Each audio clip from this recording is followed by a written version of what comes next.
আল্লাহ তুমি যদি আমাকে একটা পুত্র সন্তান দাও আমি শয়তানকে এক সুন্দর ভাত খেলাম। একজনের বইয়ের ঘরে বাচ্চা আইছে, নিয়ত করছে আল্লাহ তুমি যদি আমাকে একটা পুত্র সন্তান দাও আমি পীর সাহেবকে এক সুন্দর ভাত খেলাবো।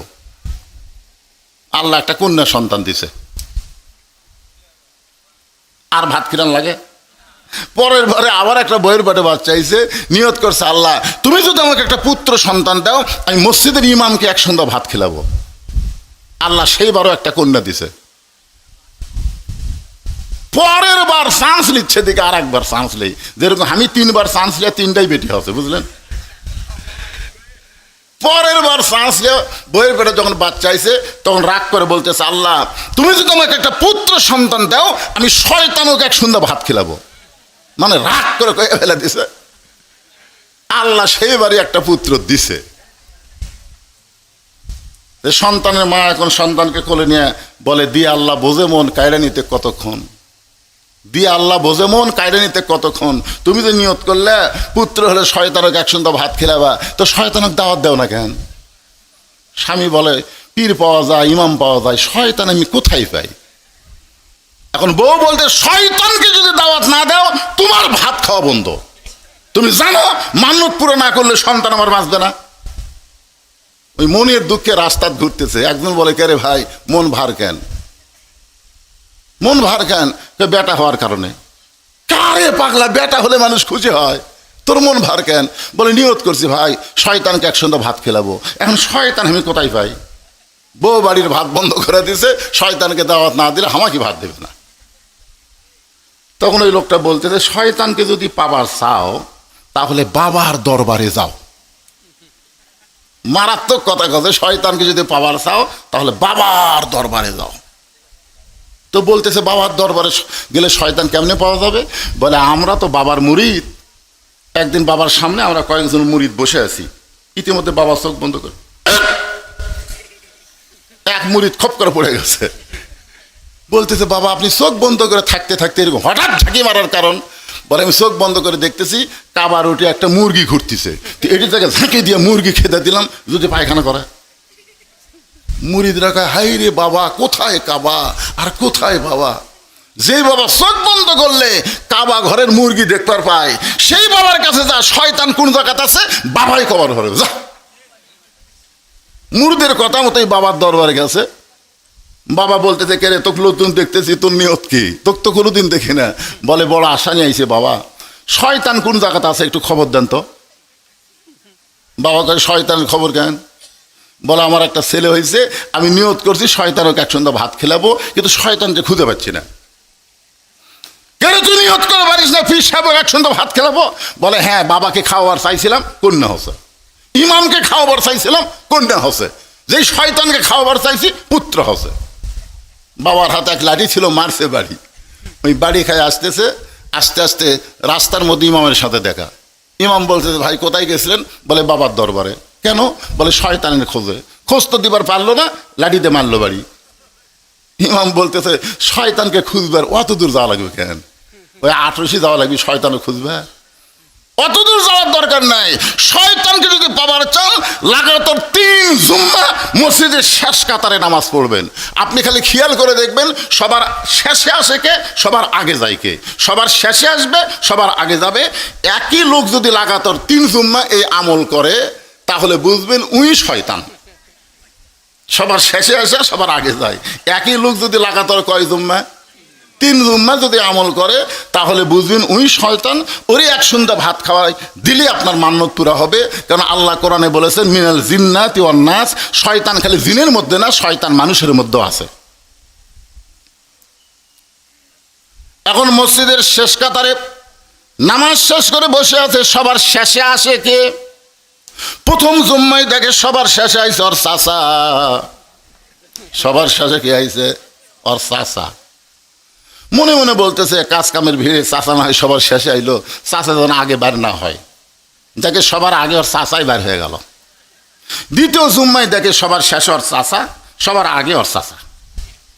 এখন তৃতীয় জুম্মা আল্লাহ বলতেছে আল্লাহ আজকে ফাইনাল জুম্মা, আল্লাহ আজকে যেন চাচা সবার শেষে না আগে। ওই যতই দোয়া করুক শয়তানের জন্য দোয়া কবুল হবে? সবার শেষর চাচাই আইছে, উনি এখন বলতেছে আল্লাহ শেষে আইছে, কিন্তু সবার আগে যেন বার না হয়, অন্তত চাচার আগে কেউ একটা বার হোক। কারণ আমি শয়তান দেখবার চাই, তাই বলে বাপের ছোট ভাই শয়তান হোক এটা আমি দেখবার চাই না। কিন্তু যেই মাত্র সালাম ফিরেছে চাচাই আগে বার হয়ে গেছে। একদিক দিয়ে খুশি, একদিক দিয়ে বেজার। খুশি হওয়ার কারণ হলো শয়তান পাওয়া গেছে, আর বেজার হওয়ার কারণ হলো চাচাই শয়তান। এখন চাচার বাড়িতে গিয়ে বলে, চাচা আগামী সোমবারে আমার বাড়িতে আপনার দাওয়াত, আগামী সোমবারে দুপুর বেলায় আমার বাড়িতে আপনার দাওয়াত। চাচা ছোট বাচ্চার মতন কাঁদতেছে। বাচ্চা বলে, চাচা কান্দেন কেন? চাচা কান্দের বলে, বর্তমানে বইয়ের অত্যাচারে, বেটার বইয়ের অত্যাচারে বেটার বাড়িতে আমার খাওয়া হয় না, আর তুই ভাস্তা হয়ে আমাকে দাওয়াত দিলি। অনেক বেটার বউ আছে, বেটার বউ হওয়ার পর থেকে বাপ মাকে আর দেখতে দেয় না। জোরে কোন কথা ঠিক কিনা? এরকম আছে না? না গুলুগুজ আনবো এই কথা বলে ওই ব্যাগলা বের হচ্ছে, দেখে দরজা তোর মা খাড়া হয়ে আছে। মায়ের দিকে তাকায় না, মাথা নিচু করে যাচ্ছে। মা বলতেছে, বাবা গত সপ্তাহে 10 টাকার পান আনছিলি, পান ফুরে গেছে, আজকে যখন ঘোড়াধাপ বাজারে যাচ্ছিস আমার জন্য এক বিড়া পান আনিস। বলে এই জন্যই তো তাকাই না, খালি খাই খাই, খালি খাই খাই। কে 10 টাকার পান দিয়ে একবার চলন যায় না? নিজের মাকে বলতে যে খাই খাই, আর শাউরের জন্য ডাবার গ্লুকোজ আনবার চাই। এরকম পাটা মার্কা বেটা আছে না নাই? জোরে কোন আছে না নাই? এখন চাচা কান্দার বলে, বর্তমানে বেটার বইয়ের অত্যাচারে বেটার বাড়িতে আমার খাওয়া হয় না, আর তুই ভাস্তা হয়ে চাচাক দাওয়াত দিলি। ভাস্তা মনে মনে কয়, কি দেখে যে দাওয়াত দিছি আগে বলবো না, আগে কাম হয়ে যাক তারপরে বলবো। ধরে কোন ঠিক কি না? বাগান একটু মনোযোগ দেন। এইরকম জুমার নামাজ আদায় করে অনেক আল্লাহর বান্দা। আগামী সোমবারে চাচার ভাস্তার বাড়িতে চাচার দাওয়াত। আমি আপনাদের অবশ্যই বলবো খবরটা কি হয়। তার আগে যারা শুধু জুম্মার নামাজ পড়ে তাদের জন্য বলতেছি। একজন আমাকে বলতেছে, হুজুর আমি 5 ওয়াক্ত পড়ি না, শুধু জুম্মার নামাজ পড়ি, আমি কি বেনামাজি? কন আপনি কন, আমি তো জুম্মার নামাজ পড়ি হুজুর, তাই বলে কি আমি বেনামাজি? আল্লাহ আমাকে জান্নাত দিবে না? তখন আমি বললাম, লা তাকনাতু মির রাহমাতিল্লাহ, ইন্নাল্লাহা ইয়াগফিরুয যুনুবা জামিয়া, ইন্নাহু হুয়াল গাফুরুর রহিম। আল্লাহর দয়ার কোনো সীমা। আল্লাহ হাসরের ময়দানে বলবে, এই যারা 5 ওয়াক্ত নামাজ পড়নি, খালি জুম্মার নামাজ পড়েছো, আমি আল্লাহ তাদেরকে জান্নাত দিয়ে দিলাম, যাও। তখন খালি জুম্মা যারা পড়ছে এরা খুশি হবি ভাই। আয় আয়, ওরা কষ্ট করে ফজর পড়ছে, জোহর পড়ছে, এসা পড়ছে, খালি জুম্মা পড়ে জান্নাতে যাচ্ছি রে। জান্নাতের দরজার যায় দেখে বিশাল একটা তালা। জুম্মা পাটি বলবে, আল্লাহ জান্নাত দিলেন, জান্নাতের দরজার যে তালা লাগানো আছে, আল্লাহ বলতেছে খুঁজে দেখ, চাবি তোদের কাছে আছে। এবার জুম্মা পাটি খুঁজে দেখবে, পকেটের মধ্যে একটা চাবি আছে। ওই চাবিটা তালার মধ্যে ঢুকবে কিন্তু ঘুরবে না, ঢুকবে ঠিকই ঘুরবে না। বলে আল্লাহ চাবি তালার মধ্যে ঢুকলো কিন্তু ঘোরে না। আল্লাহ বলে তালার মধ্যে 5টা দাগ আছে, তোর চাবির মধ্যেও 5টা দাগ থাকা লাগবে, দাগে দাগে মিল হবে, কুটটুস করে তালা খুলবে। তোর চাবির মধ্যে দাগ আছে, তাই তেল তেলা। আল্লাহ কিসের 5টা দাগ? আল্লাহ বলবেন ফজর, জোহর, আসর, মাগরিব, এশা, এই 5 ওয়াক্ত নামাজ যারা পড়বে, আসসালাতু মিফতাহুল জান্নাহ, তাদের চাবিটা জান্নাতের দরজা খুলে যাবে। জোরে বলেন সুবহানাল্লাহ। তাহলে ঈমানকে রক্ষা করতে গেলে 1 নম্বর ইবাদতের নাম কি? আরো জোরে বলেন, নামাজ। পুরুষ মানুষের জন্যে 1 নম্বর ইবাদতের নাম হলো নামাজ। কিন্তু যারা নারী, এই তেল ধাপের মরদেরা, আপনারা মরদ মানুষ, আপনাদের জন্য 1 নম্বর আমল হলো নামাজ। কিন্তু যারা মেয়ে মানুষ তার জন্য 1 নম্বর আমল কি? আমি চা খাই না ভাই, জীবনেও চা খাই না। এদের ওপর 42 বছর হয়ে গেল আমার ওয়াজের বয়স, চা কেউ খিলাপ পাননি। আমি সেই দিন চা খাবার চাইছি যেদিন আমার সামনে বসা শ্রোতারা সবাই 1 কাপ করে পাবি। কারণ খাওয়ার একটা আদব আছে, একলা খাইও না, সবাই মিলা খাও। জোরে কোন কথা ঠিক কিনা? এক সাহাবী নবীর কাছে 1 গ্লাস দুধ নিয়ে আইছে, এসে বলতেছি, ইয়া রাসূলুল্লাহ এই দুধটা যদি আপনি পান করেন তাহলে আমি খুবই খুশি হই। নবী গিলাসের দিকে তাকালেন আর সাহাবীর দিকে তাকালেন। নবী তাকায় দেখে সাহাবী খুব গরিব মানুষ। সাহাবী খুব কি মানুষ? গরিব মানুষ, 1 গিলাস দুধ। নবী কানে কানে বলে আমার কাছে আসো। যে কাছে আইছে তখন বলতেছে, তুমি যে 1 গিলাস দুধ লিয়াচ্ছ আমাকে খিলানোর জন্য, যখন আমি একলা থাকি তখন আমাকে দিতে পারো নি। এখন এতগুলা সাহাবীর সামনে আমি ওয়াজ করতেছি আর তুমি 1 গিলাস দুধ লিয়াচ্ছ। তোর কাছে হুজুর আমার বাড়ির তো আর নাই। বস, তোর বাড়ির যখন নাই তোর বস। বসে আল্লাহ রাসূল বলতেছে, আবু বকর তোমার থেকে শুরু হবে, এই গিলাসটা নাও, তুমি পেট ভরে দুধ পান করে উমরকে দিবে, উমর পেট ভরে পান করে ওসমানকে দিও, ওসমান পেট ভরে পান করে আলীকে দিও। এভাবে রাসূল বললেন যে সবাই পেট ভরে দুধ পান করে আর একজনকে পার করে দিও। আবু বকর গিলাসের দুধের দিকে তাকায় আর চিন্তা করে, যে দুধ আছে আমি 2 ঢোক খালি দুধ শেষ, পেট ভরে কেমনে হবে। আবু বকর রাদিয়াল্লাহু বারবার গিলাসের দিকে তাকায় থাকে। রাসূল ডাক দিয়ে বলে, আলী, আবু বকর, যে 2 চোখ তোমার গিলাসের দুধ কম দেখতেছে এই 2 চোখ তুমি বন্ধ করে দাও। সঙ্গে সঙ্গে আবু বকর 2 চোখ বন্ধ করে দেখে তার হাতে দুধের গিলাস নাই, ওই গিলাসটা যেন আল্লাহ দুধের ভাণ্ড বানায়া দিছে। পেট ভরে দুধ পান করে উমরকে দেয়। উমর ফারুক আবু বকরের মুখের দিকে তাকায় আর গিলাসের দিকে তাকায়। আবু বকর বলে, উমর কি দেখতেছে? বলে, আপনি যে ঢক ঢক করে খাইলেন, কি খালেন? আপনি যে খালেন, খাবার যে ঢক ঢক করে একটা শব্দ শুনলাম, তো দুধ তো জাথাই আছে। আবু বকর বললেন, উমর চোখ বন্ধ কর, বন্ধ কর। উমর ফারুক চোখ বন্ধ করে দেখে তার হাতে দুধের গিলাস নাই, আল্লাহ তাআলা দুধের বালতি বানায় দিছে। জোরে করো সুবহানাল্লাহ। সবাই চোখ বন্ধ করে দুধ পান করে পেট ভরে গেল। নবীর কাছে দুধের গিলাস দিল, নবী দুধ পান করে সাহাবীকে বলল, ধরো গিলাস ধরো। সাহাবী তাকায় দেখে যা দুধ তাই আছে।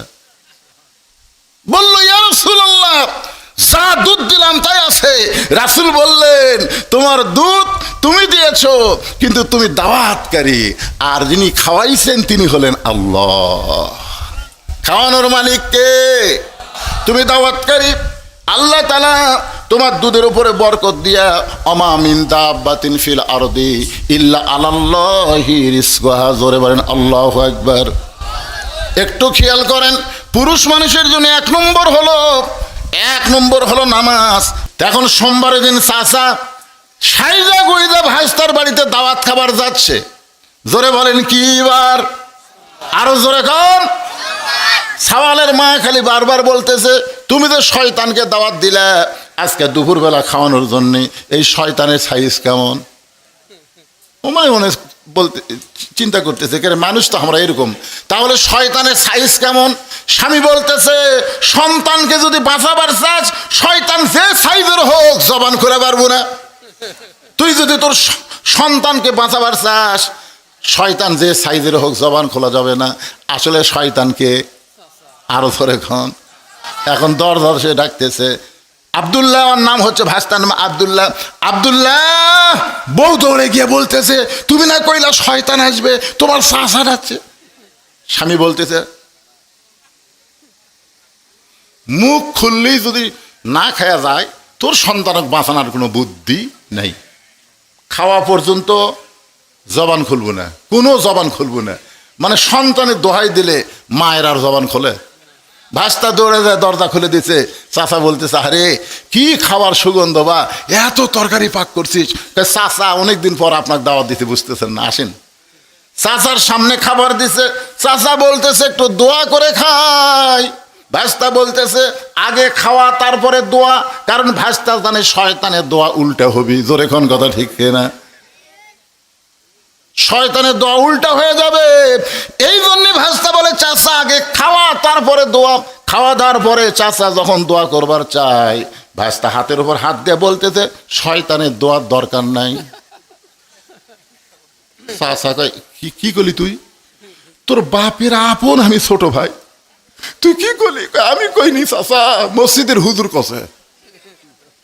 কেরে যেই হুজুরে আমরা মাস গেলে বেতন দেই, সেই হুজুর আমাকে শয়তান করলো, চ হুজুরের কাছে চ। ভাস্তা টাইনে হুজুরের কাছে নিয়ে গেছে। হুজুর, এত বড় সাহস আপনার কেমনে হলো আমাকে শয়তান করছেন? কয় না, আমি আপনি কইনি। এই আমি তোর চাচাকে শয়তান করছি? না, তা তো কননি। আপনি কছেন 3 জুম্মা লাগাতার সবার শেষে আসবি, আগে যাবি, ওই শয়তান হবি। আমি তো কারো নাম কইনি। বাচ্চা বলতেছে আমি চাচার মধ্যেই এ আমল পাচ্ছি। লাগাতার 3 জুম্মা সবার শেষে আসে, সবার আগে যায়। চাচা কয় খালি 3 জুম্মা করে, আমি যেদিন থেকে জুম্মা ধরছি সেদিন থেকেই আমল করতেছি। তখন ভাসটা দৌড়ে যায়, চাচা হুজুর কয় হুজুর তাহলে এটা কি হলো? 3 জুম্মা যদি শয়তান হয় তাহলে 100 জুম্মার খবর। তখন চাচার চোখ দিয়ে পানি পড়তেছে। ইমাম বলতেছে আপনি তওবা করেন। ইজানু দিয়ালিস সালাতি মিন ইয়াউমিল জুমআ ফাসাউ ইলা যিকরিল্লাহ।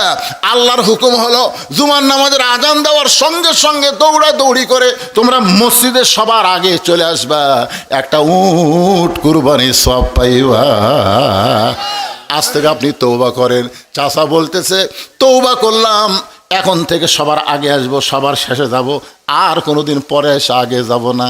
এবার ইমাম সাহেব বলতেছে তোমার মান্য তো পুরা হলো, তোমার চাচার তওবাও আল্লাহ কবুল করে নিল। আমার চাচা 10 শতক আল্লাহ কি করছে? দান করছে। আর আমরা টাকা পয়সা দিয়ে আল্লাহ ঘর বানিয়ে দিছি। তখন ফেরেশতা কয় আল্লাহ এই দেশের নাম কি? যেই দেশে ওর চাচা দান করলে তোমার জায়গা হয় আর ওরা টাকা পয়সা দেয় তোমার ঘর বানিয়ে দেয়, এই দেশের নাম কি? আল্লাহ বলতেছে ওই দেশের নাম হলো বাংলাদেশ। ওই দেশে শুধু কোরআনের ওয়াজ শোনে কিন্তু বাস্তবে আল্লাহর কোরআনকে আমল করে না।